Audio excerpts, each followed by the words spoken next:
Your wife wants to move to Medellin. Or your kid called and they said they're thinking about Colombia and you immediately thought of something you saw on the news in 1993. Or you've been watching videos about expat life in South America and Medellin keeps coming up. And you're interested. But there's a voice in the back of your head saying, wait, isn't that place from Narcos? This video's for you, or more accurately, it's for the person who keeps asking you that question. And you want to give them something real to watch instead of explaining it over the phone for the 100th time. Because here's what I've noticed after 7 years living in Medellin. Whenever I go home, Christmas, weddings, you name it, my mom's friends ask me every single time. Every time. Intelligent, curious people are fascinated by the life that I've built down here. And the first question still, always is, but is it safe? And I used to think, doesn't everybody know by now? But the answer is no, not out of ignorance, but that's just life. Most people are not spending their days tracking the urban transformation of a Colombian city. They formed an impression of Medellin at some point, probably from the news, decades ago, and they haven't had a reason to update it since. So let's update it with actual numbers. First, the old reputation is not invented. In 1991, at the height of the Escobar era, Medellin had a homicide rate of 381 per 100,000 people. 381 per 100,000. It was not one of the most dangerous cities on earth. It was the most dangerous city on earth. Car bombs, assassinations, innocent people getting killed, a government at war with a cartel that was blowing up commercial airlines and putting bounties on police officers. People around the world who watched that on the news were right to be alarmed and never have really looked back. Now, here's the other number. Today, Medellin's homicide rate is 11.7 per 100,000. That's a 96.9% drop from its peak. The lowest the city has seen in over 40 years. For context, New York City's current homicide rate is 4 out of 100,000. So yes, Medellin is higher than New York. But here's what most people don't know. Medellin's current rate is lower than Pittsburgh, lower than Chicago, lower than Dallas, lower than Atlanta. If you wouldn't panic about your daughter taking a job in Atlanta or your son moving to Chicago, then the baseline safety argument for Medellin deserves a second look. And here's one more number before we move on. In 2025, Medellin welcomed over 1.2 million visitors. People do not flock to an active war zone at scale. They just don't. That's not expat enthusiasm talking, that's crowd behavior. And the crowds are not wrong about physical safety at that volume. Here's what I think happened to Medellin. I think of it like a penny stock. Medellin sits in a valley in the Andes at about 5,000 feet elevation. The weather is 75 degrees year-round. They call it the City of Eternal Spring.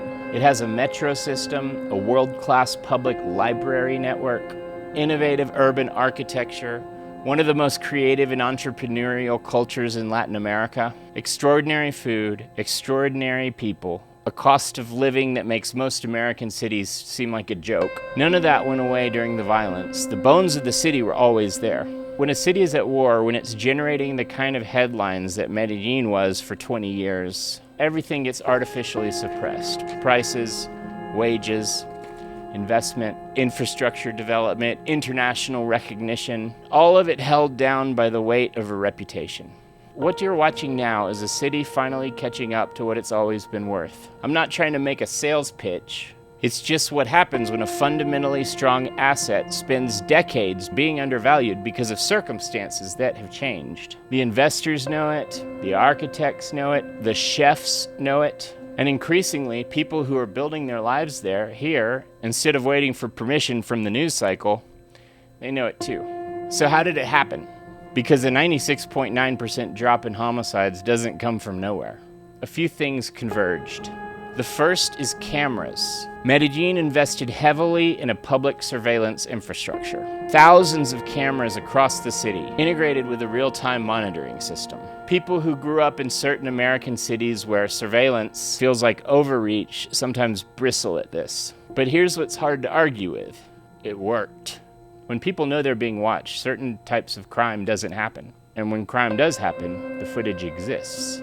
The second thing is community. This is harder to quantify, but I've seen it firsthand. There is a collective memory in Medellin of what the bad years were like. The people who lived through it and their children growing up hearing about it, they don't want to go back. There's a social intolerance for violence that expresses itself in a very Colombian way. It's called paloterapia, stick therapy. If someone is caught stealing, the community responds immediately and physically. Nobody's waiting for a police report. It sounds extreme to an American ear, but it comes from a place of genuine collective determination to protect something that was almost destroyed. The third thing is intentionality. The violence that remains in Medellin is largely internal to criminal networks, gangs managing their own disputes.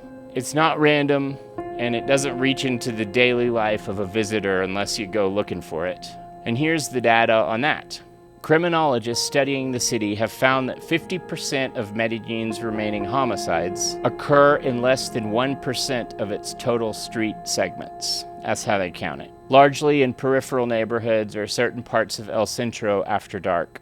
The corridors you're most likely to be in or visit of El Poblado, Laureles, Envigado are a different world. Massive public surveillance, high police density. Those neighborhoods are generally isolated from those numbers. Now the real risks, because there are some, and I'm going to tell you what they actually are.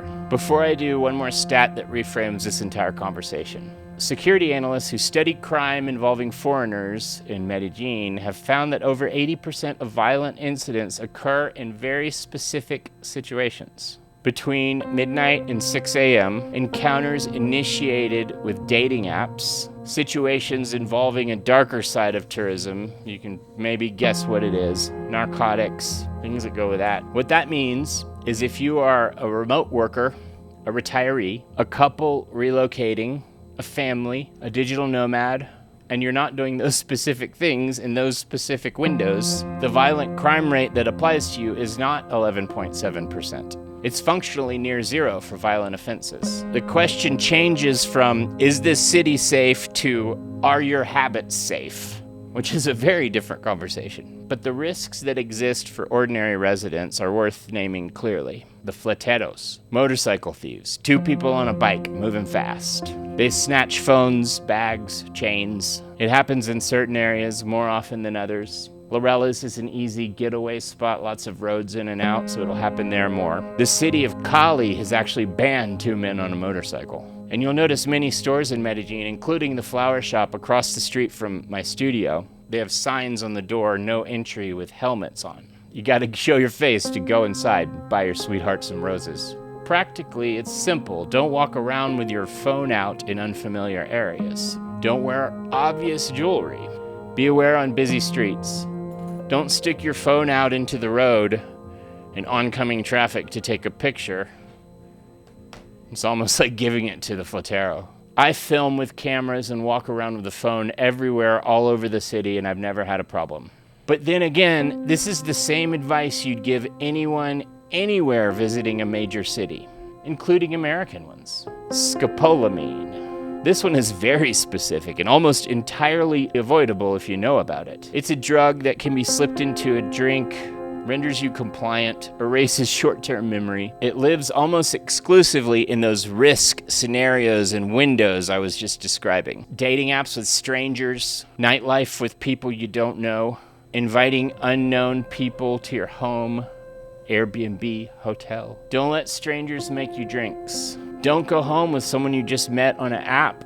Again, not unique to Medellin. Versions of this exist in party cities all over the world. The vacuna. In certain neighborhoods and certain rural areas, criminal networks still run an extortion system. You pay for protection.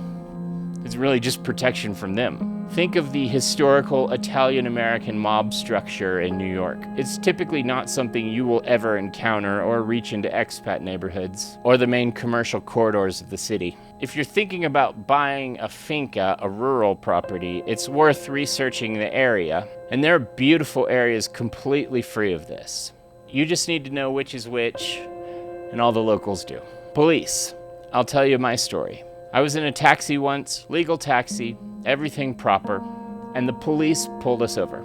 They searched me. I think this is illegal in the US, but you know, different country, different laws. I just bought these cool new shoes, which they made me take out of the shoebox, and they pulled out the insoles looking for you know what. My brand new shoes. They found nothing because there's nothing to find. This happens. So they let us go on our way. The police in Colombia have broad search authority and they use it. See, back to the whole camera situation. They're not going to rob you. That's genuinely rare unless you're somewhere really remote and isolated. But they will inconvenience you. Be patient. Be polite. Dar papaya. Colombian slang for don't make yourself an easy target. Don't flash expensive things. Don't be visibly drunk and disoriented in an unfamiliar area. I have complicated feelings about this phrase, dar papaya, because it contains an assumption that you have to carefully manage yourself in order to not be victimized. That starts to feel like it puts the responsibility in the wrong place. And in a country with the highest wealth gap in all of Latin America, where extreme wealth and extreme poverty exist within a few blocks, it produces real tension. Medellin's not a simple place. It's a place with a complex past and a complex present. The expat who pretends otherwise is not giving you the full picture. The thing that will make you want to pull your hair out is not crime, it's paperwork. The tramite, the bureaucracy. The process of getting anything official done in Colombia moves at a pace that will test every ounce of patience you have. Getting a bank account as a foreigner is an ordeal. There are no mortgages available to foreigners in any practical sense. If you're buying property, you're paying cash or you're not buying. Transferring money internationally runs into friction at every step. A process that should take a week takes 3 months and requires documents you didn't even know existed. And all of them apostilled. If you don't know what that is, you'll find out. This is not corruption in a sinister sense. It's the pace and structure of a bureaucracy that was not designed with foreign buyers and residents in mind. The people who dwell in Medellin are the ones who go in knowing this and decide in advance this is the table stakes and it's worth the price of admission. The people who struggle are the ones who expect it to work like America and never adjusted that expectation. And here's another data point for the skeptic in the room. Medellin is currently under construction. Mama Shelter, a hip hotel brand with properties in Paris, LA, is building here. Multiple international hotel groups are making massive capital commitments to this city. International hotel brands do not build where they think it's unsafe. That's not an opinion. That's a risk-adjusted capital allocation decision made by people whose entire job is not to be wrong about this. So, is Medellin safe? 381 per 100,000 in 1991, the most dangerous city on earth. 11.7 per 100,000 today. Lower than Pittsburgh, Dallas, Chicago, Atlanta, plenty of other cities in the US. This last February was the safest month in 50 years, 50. 1.2 million foreign visitors last year. International hotel brands breaking ground. A metro system that's currently expanding. A valley, eternal spring. The old reputation was earned, and it belongs to a city that no longer exists. What replaced it is complicated and imperfect, and still very much in process. But it's real, and it's exciting. And the people who are here right now, living it, building it, watching it come into what it was always supposed to be, are witnessing something specific and rare. A city reclaiming itself. That doesn't happen everywhere. It doesn't happen often. And the people who are too afraid to look up from headlines from 30 years ago are gonna miss it. If you're the person watching this trying to figure out how to explain all this to your husband, to your mom, to the family guests during the holidays who think you're insane, send them this video. And if you're the husband or the mom or those guests, I hope this helped. The city is real. The life is real. Come see for yourself.